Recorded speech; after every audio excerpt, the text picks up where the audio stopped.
నిజంగా దమ్ము ధైర్యం అనేది ఎవరికైనా ఉంటే ముందుకొచ్చి ఆ రోజు ఏ నోటితో అయితే ల్యాండ్ టైటిలింగ్ యాక్ట్ ఉంటే గనక మీ భూములు మేము లాక్కుంటున్నాము, దీన్ని అవాయిడ్ చేయండి అని కూసిన ఏ ఒక్కడైనా ఈరోజు ముందుకొచ్చి అదే ప్రోగ్రామ్ని వాళ్ళు తిరిగి ఎందుకు చేయబోతున్నారో సమాధానం చెప్పమండి. సంస్కారం లేనిది ఎవరికో తెలుస్తూనే ఉంది. రొమ్ము పాలు తాగి రొమ్ము గుద్ది ఏ పార్టీ నుంచి అయితే గెలిచారో ఆ పార్టీని విస్మరించి వాళ్ళని నమ్మక ద్రోహం చేసి పార్టీలోంచి బయటికి వెళ్ళిపోయిన రోడ్డు మాట్లాడటం కాదండి. నిజంగా దమ్ము ధైర్యం ఉంటే రిజైన్ చేసి, అప్పుడు పార్టీ నచ్చలేదు, నాయకుడు నచ్చలేదు అంటే రిజైన్ చేసి బయటికి వెళ్ళాలి. కానీ వీళ్ళు సంస్కారం గురించి మాట్లాడుతున్నారంటే ఎంత సిగ్గుచేటో ఒక్కసారి మీరే ఆలోచించుకోండి. క్రెడిట్ చోరీ అనేది ప్రతి ఒక్క దానిలో ఉందండి.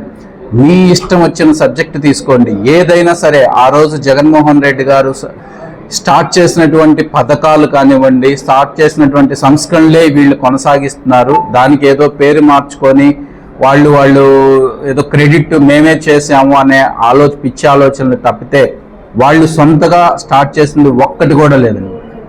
గూగుల్ డేటా సెంటర్ అన్నారు, అది ఆల్రెడీ జగన్మోహన్ రెడ్డి గారు ఆదాని డేటా సెంటర్ పేరుతో ఏ విధంగా స్టార్ట్ చేశారో విత్ సాక్ష్యాలతో సహా మీకు నిరూపించాము. ఇదే విధంగా ఈరోజు రీసర్వే గురించి వాళ్ళేదో మళ్ళీ మేము స్టార్ట్ చేస్తున్నాము అనే దానికి ఏ విధంగా ఆ రోజు జగన్మోహన్ రెడ్డి గారు అతి బలహీనుడటువంటి ప్రజానికానికి కూడా స్ట్రాంగెస్ట్ సపోర్ట్ కావాలి అనే ఉద్దేశంతోనే ఈ ల్యాండ్ టైటిలింగ్ యాక్ట్ అనేది తీసుకురావడం జరిగింది. ప్రజలు ఇప్పుడు క్లియర్గా అర్థం చేసుకుంటున్నారు, ఎవరు ఏం చేశారు, ఎవరు మంచి చేశారు అనేది ప్రజలందరూ అర్థం చేసుకుంటారు. పల్నాడు గురించి చెప్పాలి అంటే నేను అక్కడ పుట్టినవాడిగా నేను 100% నాకు బాగా తెలుసండి.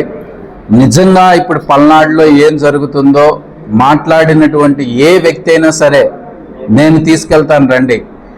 ఏ ఊర్లో దాదాపు నేనే ఒక 30 మంది నుంచి 40 మందికి ఎలక్షన్స్ తర్వాత ఎన్ని సర్జరీలు చేశారో, ఎంతమంది స్టిల్ కోలుకోలేక ఇంకా మంచాలకే పరిమితమై ఉన్నారో నేను తీసుకెళ్తాను రమ్మనండి. హత్య రాజకీయాలు చేస్తుంది ఎవరో, వెన్నుపోటు రాజకీయాలు చేస్తుంది ఎవరో వాళ్ళ నాయకుడికి బాగా తెలుసు, వాళ్ళకి ఇంకా బాగా తెలుసు.